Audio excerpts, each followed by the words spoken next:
സാദ്വൈതം സാവധൂതം പരിജനസഹിതം കൃഷ്ണചൈതന്യദേവം ശ്രീരാധാകൃഷ്ണപാദാൻ സഹഗണലളിതാം ശിവിശാഖാന്വിതാംശ്ച. നമോ വിഷ്ണുപാദായ കൃഷ്ണപ്രേഷ്ഠായ ഭൂതലേ ശ്രീമതേ ഭക്തി വേദാന്ത സ്വാമിന്നിതി നാമിനേ.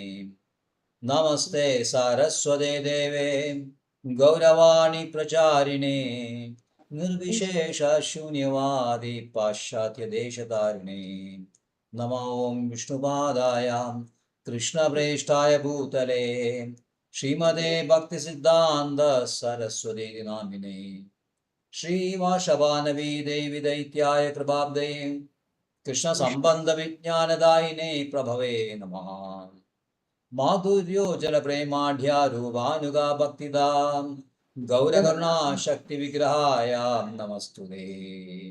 നമസ്തേ ഗൗരവാണി ശ്രീമൂർത്തയേ ദീനധാരിണേ രൂപാനുഗാ വിരുധപസിദ്ധാന്ത ദ്വന്ദ്വഹാരിണേ. നമോ ഗൗരകിശോരായ സാക്ഷാൽ വൈരാഗ്യമൂർത്തയേ വിപ്രലംബരസാംബോധേ പാദാംബുജേ തേ നമഃ. നമ ഭക്തി വിനോദായ സച്ചിദാനന്ദനാമിനേ ഗൗരശക്തിസ്വരൂപായ രൂപാനുഗവരായ തേ. ഗൗരാവിർഭവഭൂമേസ്ത്വം നിർദ്ദിഷ്ട സജ്ജനപ്രിയാ വൈഷ്ണവ സാർവഭൗമോ ശ്രീജഗന്നാഥായ തേ നമഃ. ശ്രീരൂപസനാതന ഭട്ടരഘുനാഥ ശ്രീജീവ ഗോപാല ഭട്ട ദാസരഘുനാഥ एचाय गोशाय कोरिचरण बंधन जहाँ मोते विघ्नानाश अभीष्ट पूरण वांछा कल्पतरुश्च सिंधुभ्येव च पतितानां पावनेभ्यो वैष्णवेभ्यो नमो नमः.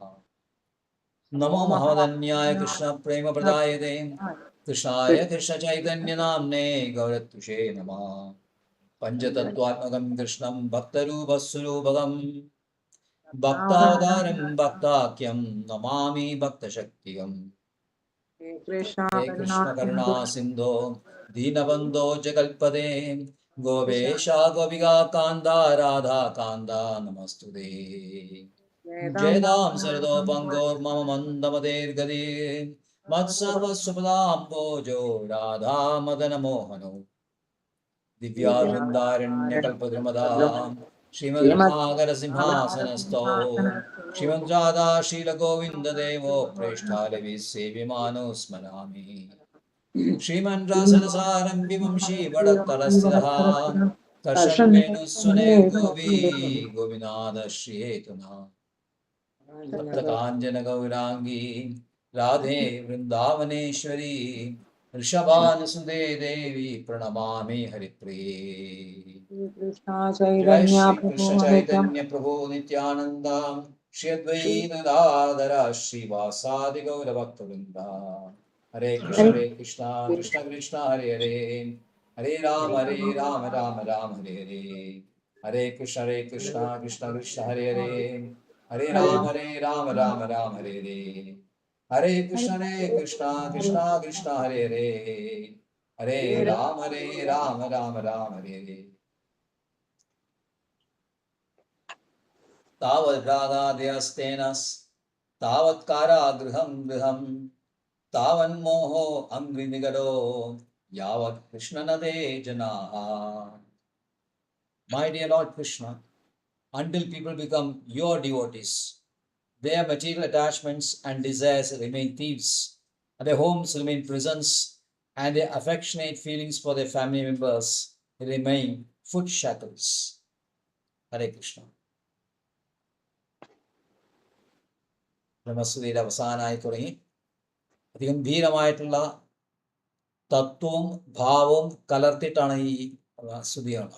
രണ്ടും കൂടി അതിഗംഭീരമായ രീതിയിലുള്ള തത്വവും അധികം മനോഹരമായിട്ടുള്ള ഭാവവും അദ്ദേഹം പറയുന്നുണ്ട്.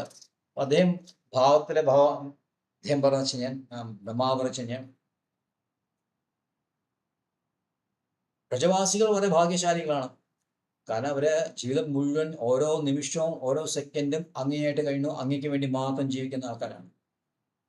എന്നാൽ നമ്മളും അതേപോലെ തന്നെ ഭാഗ്യവാന്മാരാണ്. കാരണം അവരുടെ ഇന്ദ്രിയങ്ങൾ കൂടെ വഴി നിങ്ങൾ പാനം ചെയ്യുന്നുണ്ട് അങ്ങയുടെ അമൃത്, നമ്മുടെ കാൽപാദങ്ങളുടെ അമൃത്. ഞാനും ശിവനും ബാക്കിയുള്ള ദേവന്മാരെല്ലാം, കാരണം ഇന്ദ്രിയങ്ങളുടെ അധിപരാണുള്ളത് ഞങ്ങൾ. അതുകൊണ്ട് അവരുടെ ഇന്ദ്രിയങ്ങൾ കൂടെ അങ്ങയുടെ കാൽപാദങ്ങളുടെ അമൃതം നുകരുമ്പോൾ അത് ഞങ്ങൾക്കും കിട്ടുന്നുണ്ട് എന്ന് ബ്രഹ്മാവ് പറയണം. അപ്പോൾ അവിടെ വിഷ്ണു ചക്രവർത്തിയുടെ ആ രസം നമുക്കറിയാം, നമ്മൾ ആചാര്യന്മാരെന്ത് രസമായിട്ട് കാര്യങ്ങൾ ചെയ്യുന്നു, ചർച്ച ചെയ്യും. ബ്രഹ്മാവ് എന്ന് പറയുമ്പോൾ അദ്ദേഹം പറഞ്ഞാൽ അത് ശരിയായ ഒരു ബ്രഹ്മാവ് പറഞ്ഞു. കാരണം വെച്ച് കഴിഞ്ഞാൽ ഈ ദേവന്മാരെല്ലാം ഭൗതികമായ ഇന്ദ്രിയങ്ങളുടെ അധിപരാണ്. ഭൗതിക ലോകത്തിരിക്കുമ്പോൾ നമ്മുടെ എല്ലാ ഇന്ദ്രിയങ്ങൾ ഓരോ ദേവന്മാരുടെ കീഴിലായിരിക്കണം, അവരാണ് നിയന്ത്രിക്കണം. പക്ഷേ ബ്രജവാസികൾ ഭൗതിക തലത്തിൽ ജീവിക്കുന്ന ആൾക്കാരല്ല. ബ്രജം എന്ന് പറയുന്ന ഭൗതികമായ ഭൂമിയല്ല, ഗോലോകനാഥത്തിന്റെ ഭാഗമാണ്. ഭഗവാന്റെ അനുയായികളും അനുചരന്മാരും മാത്രമേ വൃന്ദാവനത്തിലുള്ളൂ. അപ്പോൾ ആ വൃന്ദാവനത്തിലേക്കുന്ന വ്രജവാസികളുടെ ഇന്ദ്രിയങ്ങൾ ഒരിക്കലും ഭൗതികമല്ല, അത് ആത്മീയമാണ്. അതുകൊണ്ട് ബ്രഹ്മാവ് എങ്ങനെ പറയാൻ പറ്റും എന്ന വിശ്വാസചക്രത്തിൽ ചോദിക്കുകയാണ്. അവിടെ രസമാണ്, അത് രസത്തിന്റെ ഭാഗമാണത്. അത് നമ്മൾ ആചാര്യന്മാർക്ക് മാത്രം എങ്ങനെ ചെയ്യാൻ പറ്റുമോ? നമുക്ക് വെല്ലുവിളിക്കാൻ പറ്റുമോ? അപ്പോൾ അങ്ങനെ ബ്രഹ്മാവ് പറഞ്ഞ ശേഷം പിന്നെ പറയാണ്, അങ്ങല്ലാതെ വേറെ ആരെങ്കിലും എൻ്റെ ആരാധ്യപാത്രമാകണമെങ്കിൽ അങ്ങനെ ആലോചിക്കുമ്പോൾ പോലും എനിക്ക് സംഭ്രമം വരികയാണ്. അങ്ങനെയല്ലാതെ വേറെ ആരും ഉണ്ടോ? അങ്ങനെ ചിന്ത എൻ്റെ മനസ്സിൽ വരാൻ പാടുമോ? അത് ആരുടെയെങ്കിലും മനസ്സിൽ വരാൻ പാടും. ഭഗവാൻ കൃഷ്ണനല്ലാതെ വേറെ ഏതെങ്കിലും ആരാധന മാത്രമായിട്ടുള്ള വേറെ ആരെങ്കിലും ഉണ്ട് എന്ന് നമുക്ക് തോന്നുകയാണെങ്കിൽ ഉടനെ നമ്മൾ ആ ബ്രഹ്മത്തിൽപ്പെട്ടു. അത് മുഴുവൻ രസമാണ് അവിടെ.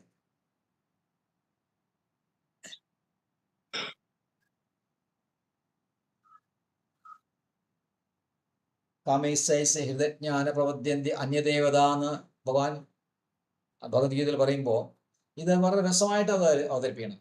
അങ്ങേ കൂടാതെ വേറെ ആരെങ്കിലും ആരാധ്യപാത്രം ഉണ്ടെന്ന് വിചാരിച്ചാൽ തന്നെ നമ്മുടെ ബ്രഹ്മത്തിൽപ്പെട്ടു പോകും. ചിലർക്ക് നമ്മളിതെല്ലാം കേൾക്കാൻ പോലും നമ്മൾ ഭഗവതിമാര്, ദേവന്മാര്, ശിവന്മാര് എന്നിവരെല്ലാം പല കാര്യങ്ങൾക്കും നമുക്ക് നല്ലതാണ് എന്ന് വിചാരിച്ച് അവരെയും നമ്മൾ ആരാധനയുടെ ഭാഗമായിട്ട് എടുക്കും. പക്ഷേ പ്യോർ ഡിവോട്ടീസ് ഒരിക്കലും അങ്ങനെ ചിന്തിക്കാൻ പോലും അവർക്ക് കഴിയില്ല. അവർക്ക് കൃഷ്ണനല്ലാതെ വേറെ ഒരാളുമില്ല. നമ്മളിപ്പോഴത്തെ ആൾക്കാര് കൃഷ്ണനെ സ്തുതിക്കുന്നു, പിന്നെ പല അമ്പലങ്ങളിൽ പോയിട്ട് അവിടുത്തെ ദേവന്മാരെ നമ്മൾ സ്തുതിക്കുന്നു, അതെല്ലാം നമ്മൾ ചെയ്തുകൊണ്ടിരിക്കുന്നു. പക്ഷേ ഭക്തന്മാർക്ക് അങ്ങനെയില്ല. ശുദ്ധഭക്തന്മാർക്ക് കൃഷ്ണനല്ലാതെ വേറെ ആരെങ്കിലും ഉണ്ട് എന്ന് വിചാരിക്കുമ്പോൾ തന്നെ, അവർക്ക് ആരാധന മാത്രം ഉണ്ട് എന്ന് വിചാരിക്കുമ്പോൾ തന്നെ അവർക്ക് ഭ്രമം വരും. അപ്പൊ അങ്ങനെയുള്ള കൃഷ്ണൻ ഇവിടെ വാദം പറയുന്നുണ്ട്, പൂതനയ്ക്ക് സ്വയം കൊടുക്കുന്നുണ്ട്, മോക്ഷം കൊടുക്കുന്നുണ്ട്. പക്ഷേ കൃഷ്ണനായിട്ട് സ്വന്തം ജീവനും സ്വന്തം ഹൃദയവും അത് എല്ലാമായിട്ടുള്ള ആൾക്കാരെ, ഏറ്റവും പ്രിയപ്പെട്ട ആൾക്കാര്, ധനം, ഗൃഹം, സമ്പത്ത്, ഇതെല്ലാം കൃഷ്ണന് വേണ്ടി മാത്രം ഉപയോഗിക്കുന്ന, കൃഷ്ണന് വേണ്ടി മാത്രം അർപ്പിക്കുന്ന ഈ വ്രജവാസികൾക്ക് അങ്ങ് എന്തു കൊടുക്കും എന്നാണ് ബ്രഹ്മാവ് ചോദിക്കുന്നത്. കൃഷ്ണൻ എന്താ എന്തൊരു ചോദ്യാത്? വ്രജവാസികൾക്ക് ഒന്നും ആവശ്യമില്ല, അവരെ എൻ്റെ ആ സ്നേഹം, പ്രേമം മാത്രം മതി, എനിക്ക് അവരുടെ പ്രേമം മാത്രം മതി. അപ്പം ഞാനത് മുഴുവനായിട്ട് കൊടുക്കുന്നുണ്ട്, അവരെനിക്ക് മുഴുവനായിട്ട് തരുന്നുണ്ട്. ഇനി ഭാവിയിലും ധാരാളം സമ്മാനങ്ങൾ അവർ എനിക്ക് തന്നുകൊണ്ടിരിക്കും. അപ്പോൾ അതനുസരിച്ച് ഞാൻ അവർക്ക് അങ്ങോട്ടും കൊടുത്തുകൊണ്ടിരിക്കും. അപ്പൊ എന്താണ് ഇങ്ങനത്തെ അർത്ഥം? അത് പറഞ്ഞ് ശരിയാവില്ല. അങ്ങ് പൂതനയ്ക്ക് തന്നെ കൊടുത്തു കഴിഞ്ഞു, മുഴുവൻ കൊടുത്തു കഴിഞ്ഞു, പിന്നെ അവർക്ക് എന്താ കൊടുക്കാൻ ബാക്കിയുള്ളത്? അതുകൊണ്ട് ഞാൻ പറയാണ്, അങ്ങ് എപ്പോഴും അവരുടെ കടക്കാരനാണ്. അവരെപ്പോഴും അങ്ങ് എപ്പോഴും അവർക്ക് കടപ്പെട്ടിരിക്കുകയാണ്. അങ്ങ് വെറുതെ പറഞ്ഞാൽ പോരാ ഞാൻ എല്ലാം കൊടുക്കുന്നു കൊണ്ട് കാര്യമില്ല. അങ്ങ് കൊടുക്കേണ്ടതെല്ലാം പൂതനയ്ക്ക് കൊടുത്തിട്ടുണ്ട്, പിന്നെ അതല്ലേ കൊടുക്കാനുള്ളൂ. അതുകൊണ്ട് ഞാൻ പറയാണ്, എപ്പോഴും വ്രജവാസികൾക്ക് കടപ്പെട്ടിരിക്കുകയാണ് ഭഗവാൻ.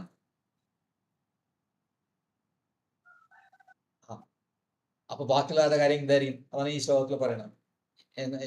ഇവിടെ ഈ ശ്ലോകത്തിൽ പറയുന്നത് വെച്ചാൽ താവത് രാഗാദ്യ സ്തേന സ്ഭാവ കാരാഗൃഹം ഗൃഹം താവൻ മോഹോ അംഗ്രി നികടോ യാവത് കൃഷ്ണാനതേജന. അപ്പൊ അവരും ഇതേപോലെ തന്നെയല്ലേ, വ്രജവാസികളും ഗൃഹസ്ഥരാണ്.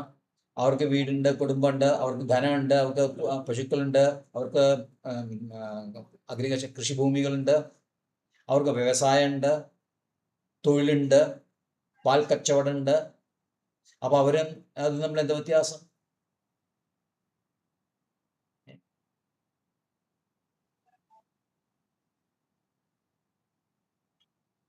അപ്പോ ഇതിൽ ഭാവം വെച്ച് കഴിഞ്ഞാൽ ബ്രഹ്മാവതാരം അങ്ങനെ ചോദ്യം വെച്ചിട്ടാണ് അങ്ങോട്ടും അങ്ങനെ ഒരു ഇത് ചോദ്യം മുൻകൂട്ടി കണ്ടിട്ടാണ് ഇത് പറയുന്നത്.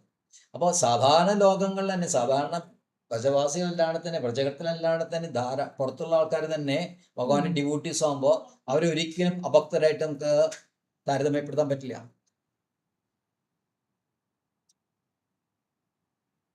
ഒരിക്കലും പറ്റില്ല അവരെ, കാരണം അവര് അവരുടേതായിട്ടുള്ള കുടുംബവും അവരുടേതായിട്ടുള്ള ഇതൊക്കെയും കൊണ്ടുനടക്കും. അപ്പൊ അതിൽ പറയുന്നത് വെച്ച് കഴിഞ്ഞാൽ രാഗാതയ ചെയ്യുന്നതാണ് ആഗ്രഹങ്ങൾ, ഭൗതികമായ ആഗ്രഹങ്ങള് കള്ളന്മാരാണ്. എന്ന് വെച്ചാൽ കള്ളന്മാർ വെച്ച് കഴിഞ്ഞാൽ കൊള്ളയടിക്കണം. എന്താ കൊള്ളയടിക്കണം? ഭഗവാനുമായിട്ടുള്ള അടുപ്പം, ഭഗവാനെ നമ്മൾ മറക്കുകയാണ്. ഭഗവാനുള്ള സ്നേഹം, നമുക്ക് കൊടുക്കുന്ന പ്രേമം അവർ കൊള്ളയടിക്കുകയാണ്. എന്നിട്ട് അവരെന്താണ്, ഈ രാഗം മുഴുവൻ, അവരുടെ ആസക്തി മുഴുവൻ ഈ ഭൗതികമായ കാര്യങ്ങളിൽ വെക്കുകയാണ്. ആസക്തി ഭഗവാനാണ് വെക്കേണ്ടത്. അപ്പൊ അതുകൊണ്ട് എന്ത് പറ്റി? ഈ പറഞ്ഞ മെറ്റീരിയൽ ഒബ്ജക്ട്സ് എല്ലാം കള്ളന്മാരാണ്. ഭൗതികമായിട്ടുള്ള ഇന്ദ്രിയ സുഖങ്ങളെല്ലാം കള്ളന്മാരാണ്. അവർ കട്ടെടുക്കുകയാണ്. പിന്നെ കാരാഗ്രഹം ഗൃഹം, ഗൃഹം എന്നുള്ള കാരാഗ്രഹമാണ്. ഗൃഹം എന്നുള്ള ജയിലാണത്. കാരണം അവിടെ അടങ്ങിയിരുന്ന് അവിടെ പിടിച്ചിടാണ് നമ്മളെ, എവിടെയും പുറത്തു പോകാണ്ടേ. കുടുംബാംഗങ്ങളുള്ള പ്രേമം എന്നുള്ളത് കാലിൽ ചുറ്റിയ ചങ്ങല പോലെയാണ്.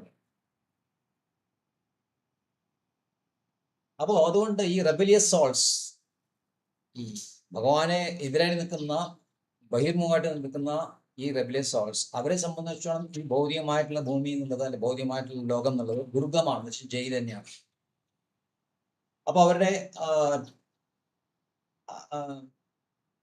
tied with foot shackles to host of illusions, ധാരാളം മോഹങ്ങൾ. എല്ലാ ആ മോഹം ഇതെന്റെ കുടുംബമാണ്, മോഹം എന്ന് പറയുന്നത് അഹം മമേതി. അഹം മമേതിയുടെ ഭാഗമായിട്ട് നിന്നിട്ട് പല മോഹങ്ങള് അതിൽ കാല് ചുറ്റപ്പെട്ട ചങ്ങല പോലെയാണ്.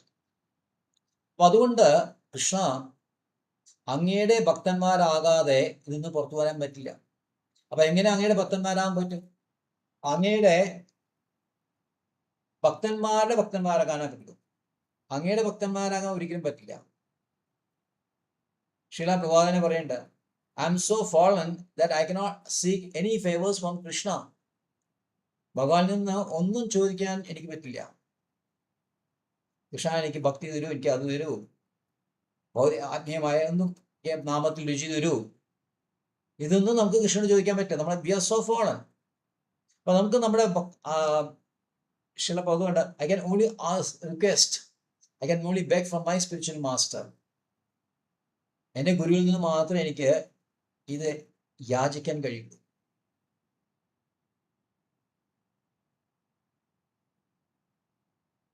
അങ്ങനെ അവരെ യാചിച്ച് അവരുടെ കൃപ നമുക്ക് കിട്ടുകയാണെങ്കിൽ, നമുക്ക് കൃഷ്ണപ്രേം കിട്ടുകയാണെങ്കിൽ, അപ്പോൾ നമുക്ക് മാത്രമേ നമുക്ക് ഈ പറഞ്ഞ ഭൗതികത്തിനോടുള്ള ആഗ്രഹങ്ങളും കുടുംബത്തിനോടും കുടുംബാംഗങ്ങളോടുള്ള അതിര് കടന്ന മമതയും ഇതെല്ലാം മാറി കിട്ടും. അപ്പോൾ ഇതേ പണ്ടത്തെ അതേ വീട് നമ്മൾ പണ്ട് ഗൃഹഭീതിയായിരിക്കുന്ന അവസ്ഥ അത് മാറിപ്പോ ഗൃഹസ്ഥനായിട്ട് ഭഗവാന് വേണ്ടി മാത്രം ഏറ്റവും ഉന്നതമായ സെൻട്രൽ ഫോക്കസ്, ആ ജീവിതത്തിലെ വീട്ടിലെ ആകെ കൂടി കേന്ദ്ര ബിന്ദു എന്നുള്ളത് ഭഗവാൻ മാത്രമാണ് തരും. അപ്പോ അങ്ങയെക്കുറിച്ച് മാത്രം കേൾക്കുക, അങ്ങയുടെ നാമം മാത്രം ഉരുവിടുക, അങ്ങയുടെ മഹാത്മ്യങ്ങൾ മാത്രം മുഴങ്ങിക്കൊണ്ടിരിക്കുക, അങ്ങയ്ക്ക് വേണ്ടി എല്ലാ ക്രിയകളും ശ്രീനാരദവാണ് അഖില കർമ്മ, എല്ലാ ആക്ടിവിറ്റീസും, സകല ആക്ടിവിറ്റീസും ഭഗവാന് വേണ്ടി മാത്രം ചെയ്യുമ്പോൾ അപ്പോ മാത്രമേ നമുക്ക് ഇതിന്ന് പുറത്തു വരാൻ പറ്റുള്ളൂ, ഈ മോഹത്ത് പുറത്തു വരാൻ പറ്റൂ. ഇപ്പോൾ ശീല വിശ്വനാഥ ചക്രവർത്തി ഇതിൽ പറയുന്നുണ്ട്, ബ്രഹ്മാവ് പറയാണ്, കൃഷ്ണ, എൻ്റെ മകൻ സനത് കുമാരൻ 4-ാം സ്കന്ധത്തില് പൃഥ്വി മഹാരാജാവിന് കൊടുക്കുന്ന ഉപദേശങ്ങൾ വളരെ ഗംഭീരമായ ഉപദേശങ്ങളുണ്ട്. അതിലെടുത്ത് പറയുന്നുണ്ട്, ഈ ആസക്തി എന്നുള്ള സാധനം പല ആൾക്കാരും, ഭക്തന്മാർ അല്ലാത്ത പല ആൾക്കാരും കഠിനമായ ശ്രമം നടത്തിക്കൊണ്ട് ഈ ആസക്തി നിന്ന് പുറത്തുവരാൻ ശ്രമിക്കുന്നുണ്ട്. പക്ഷേ ഇത് അങ്ങയുടെ നാമം എടുക്കുന്നവർക്ക് മാത്രമേ ഈ കഠിനമായ പാശം, ഈ കട്ടിയുള്ള പാശത്തിന് പുറത്തു വരാൻ പറ്റും. വേറെ ആർക്കും കഴിയില്ല. പിന്നെ ശ്ലോകം അടുത്ത് അത് 38 ശ്ലോകമാണ്. 4-ാം സ്കന്ധത്തിലെ 22-ാം അധ്യായം 38 ശ്ലോകം. 40 വീണ്ടും പറയുന്നുണ്ട്, കൃഷ്ണോ മഹാൻ ഇഹ ഭാവാനാമം അപ്ലവേശം ഷഡ്വർഗനക്രം അസുഖേന തിതിഷ്ഠതി. The ocean of nescience is very difficult to cross because it is infested with many dangerous sharks. സ്രാവുകൾ നിറഞ്ഞു നിൽക്കുന്ന കടലാണ് ഈ ഭൗതിക സംസാരം എന്ന് പറഞ്ഞത്. Although those who are not devotees undergo severe austerities and penances to cross this ocean, we recommend that you simply take shelter of the lotus feet of Lord. ഭക്തന്മാരല്ലാത്ത ആൾക്കാർ കഠിനമായ ശ്രമം നടത്തേണ്ടവരെ, അതിഗംഭീരമായ ശ്രമം നടത്തിക്കൊണ്ടിരിക്കേണ്ടവരെ, നമ്മളെക്കാൾ 100 ഇരട്ടി അവർ ശ്രമം നടത്തിക്കൊണ്ടിരിക്കും. പക്ഷെ അവരെ എവിടെ എത്തില്ല, അവർക്ക് വിജയിക്കാൻ കഴിയില്ല. അതുകൊണ്ട് അങ്ങയുടെ കാൽപാദങ്ങൾ, ഭഗവാന്റെ കാൽപാദങ്ങൾ മാത്രം ആശ്രയിച്ചാൽ മതി എന്ന് സനത് കുമാരൻ പൃഥ്വി മഹാരാജയോട് പറയാണ്. അപ്പൊ അങ്ങയുടെ കാൽപാദം പിടിച്ചു കഴിഞ്ഞാൽ പിന്നെ എല്ലാ അപകടങ്ങളിൽ നിന്നും നമുക്ക് തരണം ചെയ്യാൻ പറ്റും. അതുകൊണ്ട് കൺക്ലൂഷൻ റെസിഡൻസ് ഓഫ് വ്രജഭൂമിത, വ്രജഭൂമിയിലത്തെ ആൾക്കാര് ബാക്കി ഏത് ഇരിക്കുന്ന ആൾക്കാരെക്കാളും 1000 മടങ്ങ് കൃഷ്ണനിൽ പ്രേമമുള്ള ആൾക്കാരുണ്ട്.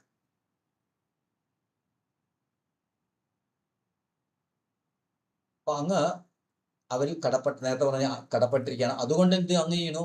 അങ്ങ് ഇവിടെ വന്നിട്ട് പുത്രനായിട്ടും സഖാക്കളായിട്ടും സഖയായിട്ടും കമിതാവായിട്ടും അങ്ങ് ആ റൂളിൽ ഇവിടെ വ്രതത്തിൽ വരികയാണ്, കടന്നു തീർക്കാനായിട്ട്. അപ്പൊ ചോദിക്കാം, ഹായ്, അങ്ങനെയാണെങ്കിൽ കൃഷ്ണൻ സാധാരണ ആൾ തന്നെയല്ലേ? പുത്രനായിട്ട് വരിക, ചങ്ങാതിയായിട്ട് വരിക, കമിതാവായിട്ട് ലവറായിട്ട് വരിക, അത് ഭൗതിക പ്രാന്തം മുഴുവൻ അങ്ങനെയല്ലേ ഉള്ളൂ. എല്ലാവരും അങ്ങനെ തന്നെയല്ലേ? ഇപ്പൊ എന്താ വ്യത്യാസം? ആ വ്യത്യാസം 37-ാം ശ്ലോകത്തിൽ പറയുന്നുണ്ട്, പ്രപഞ്ചം നിഷ്പ്രപഞ്ചോവി വിഡംബയസി ഭൂതലേ പ്രപന്ന ജനതാനന്ദ സന്തോഹം പ്രതിതും പ്രഭോ. My dear master, although you have nothing to do with material existence, you come to this earth and imitate the material life just to expand varieties of ecstatic enjoyment for your surrendered devotees. അങ്ങ് ഇവിടെ നിന്നിട്ട് കാര്യമില്ല. 3-ാം അധ്യായത്തിലെ 22, 23, 24 ശ്ലോകങ്ങളെ ഭാഗം എന്ന് പറയുന്നത്, എനിക്ക് ഇവിടെ ഒന്നും ചെയ്യാനില്ല, എനിക്കായിട്ട് നേടാനായിട്ട് ഒന്നുമില്ല, എന്നാലും ഞാൻ ഇവിടെ വരുന്നു, ചില കാര്യങ്ങൾ ചെയ്യണു, ഭൗതിക പ്രപഞ്ചം നിലനിർത്താനായിട്ടുള്ള കുറച്ച് കാര്യങ്ങൾ, ധർമ്മം പുനഃസ്ഥാപിക്കാൻ, അങ്ങനെ ആ എന്താ പറയുക, വർണ്ണാശ്രമം നിലനിർത്താനുള്ള എന്തൊക്കെ കാര്യം ചെയ്യണം, അതിനു വേണ്ടിയുള്ള കാര്യങ്ങൾ ഭഗവാൻ ചെയ്യുന്നു. പക്ഷെ അതിനൊക്കെ ഉപരിയായിട്ട് വർണ്ണാശ്രമം എന്നുള്ളത് ശരീര സംബന്ധമാണെങ്കിൽ ആത്മീയ സംബന്ധമായിട്ടുള്ള ആ ഭാഗം വൃന്ദാവനത്തിൽ അധ്യയം വരുമ്പോൾ അത് വ്യത്യാസം. മധുരയിലും ദ്വാരകയിലൊക്കെ ഇത് പറയും വർണ്ണാശ്രമത്തിന്റെ ഭാഗമായിട്ട് പോകാൻ നിൽക്കുന്നുണ്ട്. പക്ഷെ വൃന്ദാവനത്തിൽ അങ്ങനെയല്ല. വൃന്ദാവനത്തില് അവിടെ വ്രജവാസികളായിട്ടുള്ള പ്യുവർ ലവ് മാത്രമേ ഉള്ളൂ. അപ്പൊ അവിടെ കൃഷ്ണൻ പ്യുവർ കൃഷ്ണനായിട്ട് തന്നെ, ഒറിജിനൽ കൃഷ്ണനായിട്ട് തന്നെ ഇരിക്കുന്നു. കൃഷ്ണൻ വ്രജവാസികളായിട്ട് രസ കൈമാറ്റങ്ങൾ നടത്തിക്കൊണ്ടിരിക്കുകയാണ്.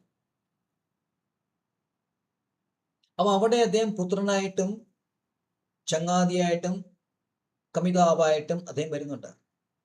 അതൊരിക്കലും ഭൗതിക തലത്തിൽ നമുക്ക് കണ്ടുകൂടാം.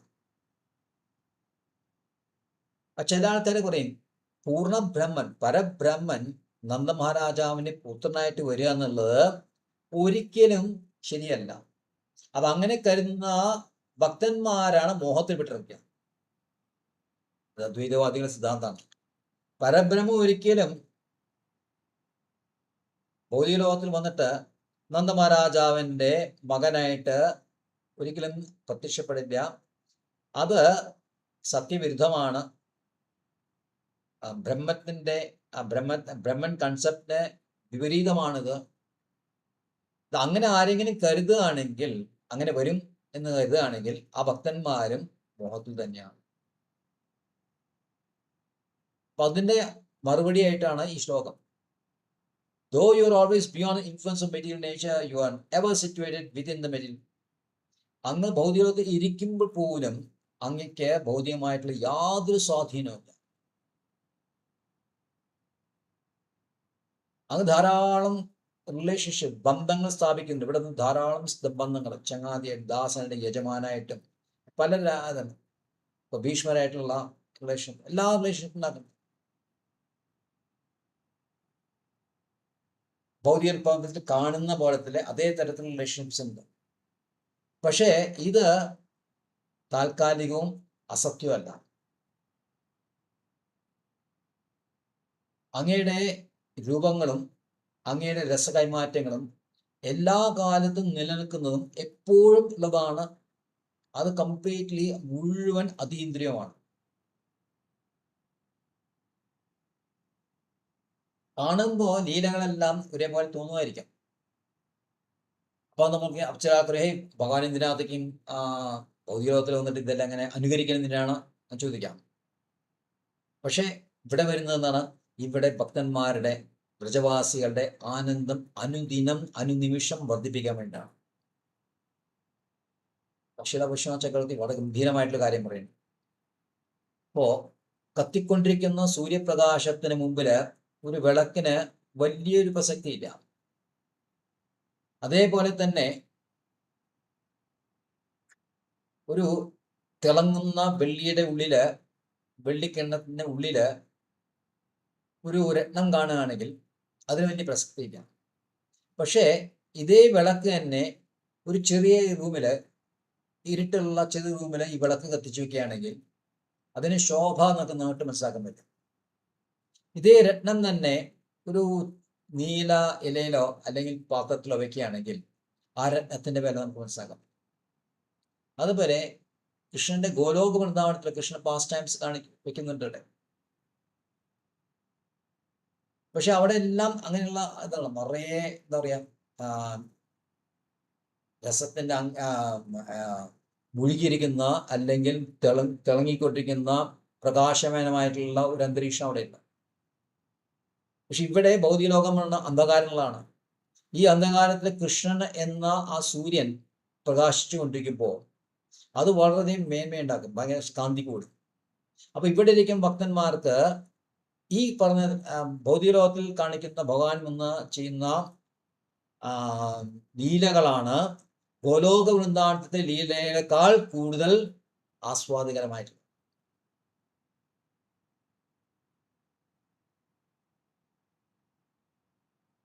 ചക്രത്തിലെ ആ രസമാണ് അവിടെ കാണുന്നത്. നമുക്കൊന്ന് ആലോചിച്ചാൽ ശരിയാണത്. കാരണം അവിടെ എപ്പോഴും പ്രകാശമയമാണ്. അവിടെ ഈ ബോധ്യത്തിന്റെ ഒരു ലവലേശം പോലും ഇല്ലാത്തതാണ്. തുടക്കം നമുക്കറിയാം, ഫസ്റ്റ് ഭഗവതി ഭാഗം 1:1:1 പറയുന്നുണ്ട്, നിരസ്ത. അവിടെ ബോധ്യം എന്നുള്ളത് ഇല്ല. അവിടെ എപ്പോഴും സത്യം പരം ധീമ, എപ്പോഴും തിളങ്ങിക്കൊണ്ടിരിക്കുന്ന പ്രകാശമായിരിക്കുന്ന അന്തരീക്ഷം അവിടെ. പക്ഷേ ഭൗതികത്തില് അപ്പൊ അങ്ങനെയാകുമ്പോൾ കൃഷ്ണന്റെ ലീലകൾ ഗംഭീരമാണെങ്കിൽ പോലും ഭൗതിക ലോകത്ത് വന്നു കഴിഞ്ഞാലുള്ള ലീലകളില് അതിനേക്കാൾ നമുക്ക് തിളക്കമായിരിക്കും. അതുകൊണ്ട് ഭക്തന്മാർക്ക് ഭൗതിക ലോകത്തില് ഒന്ന് കൃഷ്ണപ്പം വരണം എന്ന ആഗ്രഹമാണ്.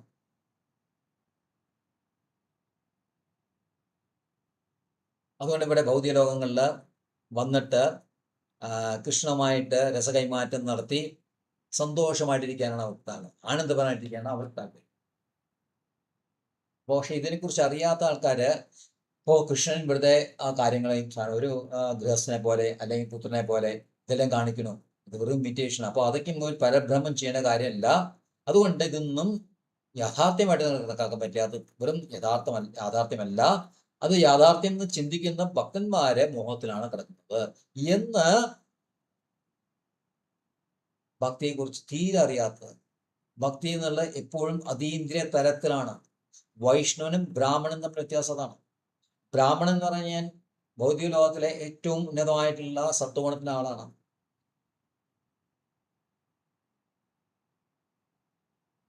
സ്ക്രിപ്ചേഴ്സ്, വേദാന്ത പഠനം മുഴുവൻ നടത്തിയ എല്ലാ ഗ്രന്ഥങ്ങളും മനസ്സിലാക്കിയിട്ട് ആള് അതനുസരിച്ചിട്ട് യജ്ഞം ചെയ്യണു, യജ്ഞം ചെയ്യിപ്പിക്കണു,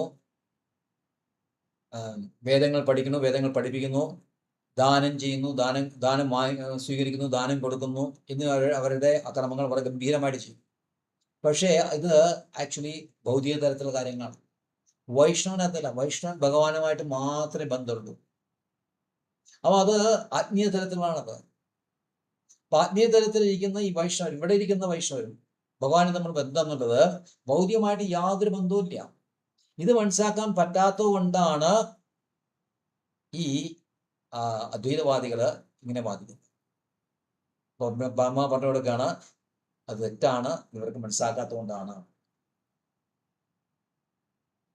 ഇതിന് അവസാനത്തെ ഗംഭീരമായിട്ടുള്ള ഒരു കൺക്ലൂഷൻ പറയുന്നത് വെച്ച് കഴിഞ്ഞാൽ, ജാനന്ദ ഏവ ജാനതു കിം ബഹുപ്യയാൻ മേ പ്രഭോ മനസോ വപുസോ വാചോ വൈഭവം തവ ഗോചരാ. There are people who say, I know everything about Krishna. Let them think that way. As far as I am concerned, I do not wish to speak very much about this matter. My Lord, let me say this much. As far as your opulences are concerned, they are all beyond the reach of my mind, body, and words. ഇവിടെ ചില ആൾക്കാർ പറയും, ഓ എനിക്ക് കൃഷ്ണനെ കുറിച്ച് എല്ലാം അറിയാം, കൃഷ്ണ അറിയാത്തത് എല്ലാം എനിക്ക് നന്നായിട്ടാണ് കൃഷ്ണ. കൃഷ്ണൻ ഞാൻ നന്നായിട്ട് മനസ്സിലാക്കിയിട്ടുണ്ട്, എൻ്റെ ഹൃദയത്തിൽ എപ്പോഴും കൃഷ്ണനുണ്ട്. അതുകൊണ്ട് കൃഷ്ണനെ കൂടുതൽ ആരും പറയേണ്ട ആവശ്യമില്ല, എനിക്ക് നന്നായിട്ട് അറിയാം എന്ന് പറയുമ്പോൾ ബ്രഹ്മാവ് പറയാണ്, കൃഷ്ണ എനിക്ക് കൃഷ്ണനെ വെച്ച് ഒന്നും അറിയില്ല. I M A greatest fool, ഞാൻ ഏറ്റവും വലിയ വിഡ്ഢിയാണ്, എനിക്ക് അങ്ങയെക്കുറിച്ച് സംസാരിക്കാനുള്ള യാതൊരു യോഗ്യതയില്ല. അങ്ങയുടെ വിഭൂതികൾ എന്ന് പറയുമ്പോൾ എൻ്റെ മനസ്സിൻ്റെയും ശരീരത്തിൻ്റെയും വാക്കുകളുടെയും എത്രയോ അപ്പുറമാണ് ഇരിക്കുന്നത്.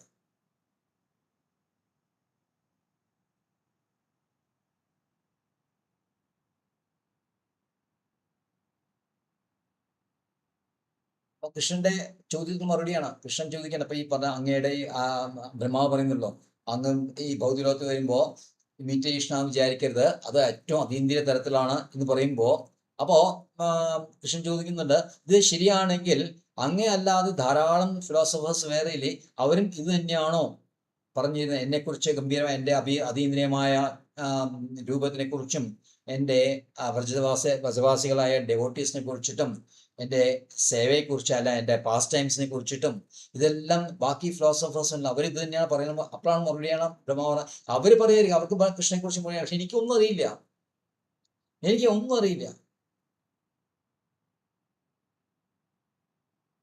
അങ്ങയുടെ ഈ പറഞ്ഞ മാതിരി ആ അതീന്ദ്രിയമായ രൂപത്തിനെ കുറിച്ചും അങ്ങയുടെ അതീന്ദ്രിയമായിട്ടുള്ള ലീലകളെക്കുറിച്ചും ഇതിനെക്കുറിച്ച് നന്നായിട്ട് അറിയുന്ന ധാരാളം ആൾക്കാരുണ്ടാവും. അവർക്ക് അങ്ങനെക്കുറിച്ച് കുറെ വാചാലമായിട്ട് പക്ഷെ എനിക്കൊന്നും അറിയില്ല ഭഗവാനെ, എനിക്കൊന്നും അറിയില്ല. അപ്പൊ ഇത്രയും കാലം പറഞ്ഞ എന്തായിരുന്നു ചോദിച്ചു. പക്ഷെ അപ്പൊ അങ്ങനെ ഇത്രയും നേരം സംസാരിച്ചല്ലോ ഗംഭീരമായിട്ട്, അതെന്തായിരുന്നു? എന്നെ പറ്റിക്കാൻ ശ്രമിക്കുകയാണോ? അപ്പോ ബ്രഹ്മാവുണ്ട്, ഞാൻ അങ്ങയുടെ കുറെ ധ്യാനിച്ചു നോക്കി, അങ്ങയുടെ രൂപത്തിൽ കുറെ ധ്യാനിച്ചു നോക്കി, മനസ്സുകൊണ്ട് കൂടി ധ്യാനിച്ചു നോക്കി. എന്നമേ പ്രഭോ മനസ്സോ, എനിക്ക് മനസ്സുകൊണ്ട് ധ്യാനിക്കാൻ ശ്രമിച്ചില്ല, മനസ്സിലാക്കാൻ പറ്റിയില്ല. എൻ്റെ കണ്ണുകൾക്ക് അങ്ങയുടെ രൂപം മുഴുവനായിട്ട് ഇങ്ങോട്ട് മനസ്സിലാക്കാൻ കഴിഞ്ഞില്ല. എൻ്റെ വാക്കുകൾക്ക് അങ്ങേ വിവരിക്കാനും എനിക്ക് കഴിഞ്ഞില്ല. ഞാൻ മുമ്പ് പറഞ്ഞു, 7-ാം ശ്ലോകത്തിൽ ഞാൻ പറഞ്ഞിട്ടുണ്ട്, ഗുണാത്മനാസ്തു അത്തേതയോ ഗുണാൻ വിമുതാം, who can possibly count your unlimited transcendent qualities. അങ്ങയുടെ ആ ഗുണങ്ങള് ആർക്കെണ്ണി തിട്ടപ്പെടുത്താൻ പറ്റും? സൂര്യരശ്മികൾ നമുക്ക് തിട്ടപ്പെടുത്താൻ പറ്റും, ഭൂമിയിലിരിക്കുന്ന അണുക്കൾ നമുക്ക് എണ്ണ തിട്ടപ്പെടുത്താൻ പറ്റും, പർവ്വതങ്ങളിലിരിക്കുന്ന മഞ്ഞ് കണികകൾ വേണമെങ്കിൽ നമുക്ക് എണ്ണി തിട്ടപ്പെടുത്താൻ പറ്റും. പക്ഷെ അങ്ങയുടെ ഗുണങ്ങൾ ആർക്കും എണ്ണി തിട്ടപ്പെടുത്താൻ പറ്റില്ല. ഇത് ഞാൻ മുമ്പ് തന്നെ പറഞ്ഞിട്ടുണ്ട്. പിന്നെ അങ്ങയുടെ ലീലകൾ, അങ്ങയുടെ ആനന്ദം എന്താണെന്ന് എനിക്കറിയില്ല. അത് രണ്ടാം ശ്ലോകത്തിൽ പറയുന്നുണ്ട്. രണ്ടാം ശ്ലോകത്തില് തുടക്കം അങ്ങനെ ഭഗവാന്റെ ഫോമിനെ പറ്റി പറഞ്ഞ ശേഷം ഭഗവാൻ രമിക്കുന്ന, ഭഗവാന് അനുഭവിക്കുന്ന ഈ വ്രജവാസികളുമായിട്ട് ഭഗവാൻ ലീലകൾ ചെയ്യുമ്പോൾ ഭഗവാൻ അനുഭവിക്കുന്ന ആനന്ദം എന്താണ്? സാക്ഷാത് തദൈവ കിം ഉത്തമ സുഖാനുഭൂതേ. അങ്ങനെ അനുഭവം എനിക്ക് മനസ്സിലാക്കാൻ കഴിയില്ല. അപ്പോ അങ്ങയെക്കുറിച്ച് എനിക്ക് യാതൊന്നും മനസ്സിലാക്കാൻ കഴിയില്ല. അതുകൊണ്ട് അങ്ങയുടെ എൻ്റെ മുമ്പിൽ വളരെ ശാന്തമായിട്ട് ഇരിക്കുമ്പോൾ എനിക്കൊരു വാക്കുപോലും ശരിക്കും സംസാരിക്കാൻ അർഹതയില്ല. ഞാൻ അറിയാണ്ട് എന്തൊക്കെയോ കുറെ പറഞ്ഞു പോയി, പക്ഷെ എനിക്കതിന് യാതൊരു അർഹതയില്ല. ഇത്രയും സ്തുതിച്ചതിന് ശേഷം പറയാണ്, എനിക്ക് സ്തുതിക്കാനുള്ള യാതൊരു അർഹതയില്ല. കാരണം എനിക്ക് അങ്ങേ ശരിക്കും മനസ്സിലാക്കാൻ കഴിഞ്ഞിട്ടില്ല. എൻ്റെ മനസ്സുകൊണ്ട് ഞാൻ കുറെ ധ്യാനിച്ചു നോക്കി, അങ്ങയുടെ രൂപം എനിക്ക് മനസ്സിലാക്കാൻ കഴിയില്ല. അങ്ങയുടെ വാക്കുകൾ എന്നുള്ള വേദങ്ങളാണ്, അതും എനിക്ക് മനസ്സിലാക്കാൻ കഴിഞ്ഞില്ല. എനിക്ക് അങ്ങയെക്കുറിച്ച് ഒന്നും മനസ്സിലാക്കാൻ കഴിയാതെ ഞാൻ അങ്ങയെ പറ്റിയിട്ട് കുറെ പറഞ്ഞു പോയി. അപ്പൊ എന്നേക്കാൾ വലിയ വിഡ്ഢികളുണ്ടോ? ചിലപ്പോൾ നമുക്ക് കാണാൻ പറ്റും നല്ല സീനിയർ വൈഷ്ണവസ് ഇരിക്കുമ്പോൾ ചില ജൂനിയേഴ്സ് ഒക്കെ ഗംഭീരമായിട്ട് സംസാരിക്കാൻ പറ്റും.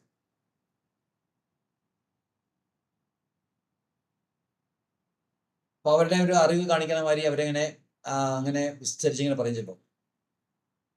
അപ്പോൾ ബ്രഹ്മാവ് പറഞ്ഞതാണ്, ബ്രഹ്മാവ് ഞാൻ ഇത്രയും കാലം സംസാരിച്ചത് എൻ്റെ വിവരക്കേട് കൊണ്ടാണ്. എനിക്ക് അങ്ങേ മനസ്സിലാക്കാൻ കിട്ടാണ്ട്, അങ്ങേ ആരെ ശരിക്കും മനസ്സിലാക്കാണ്ട്, അങ്ങയുടെ രൂപം ശരിക്കും എനിക്ക് ഗ്രഹിക്കാൻ കഴിയാതെ, ഇതൊന്നും കഴിയാതെ ഞാൻ അങ്ങയെ പറ്റി കുറെ പറഞ്ഞു പോയി. അപ്പൊ എനിക്ക് മനസ്സിലായി, എനിക്ക് യാതൊരു യോഗ്യതയില്ല. അങ്ങയുടെ മുമ്പിൽ നിൽക്കാനുള്ള യോഗ്യത എനിക്കില്ല. ഇപ്പൊ എനിക്ക് മനസ്സിലായി, ഐ എം സോ ഇൻസിഗ്നിഫിക്കൻറ്റ്. ഞാൻ വെറും കീടമാണ്, ഞാൻ വെറും കൃമിയാണ്. അങ്ങയുടെ മുമ്പിൽ ഞാൻ നിൽക്കുകയാണ്. അങ്ങ് ശാന്തമായിട്ട് മൗനമായിട്ട് മൗനം കൊണ്ടുകൊണ്ട് അങ്ങ് വെറുതെ നിൽക്കുന്നു. ഞാനാണെങ്കിൽ ചില എന്ന് കുറെ കാര്യങ്ങൾ പറഞ്ഞിരിക്കുന്നു. ഇപ്പൊ ഞാൻ പറഞ്ഞ എല്ലാം വിഡ്ഢിത്തരമാണെന്ന് എനിക്ക് മനസ്സിലാവും.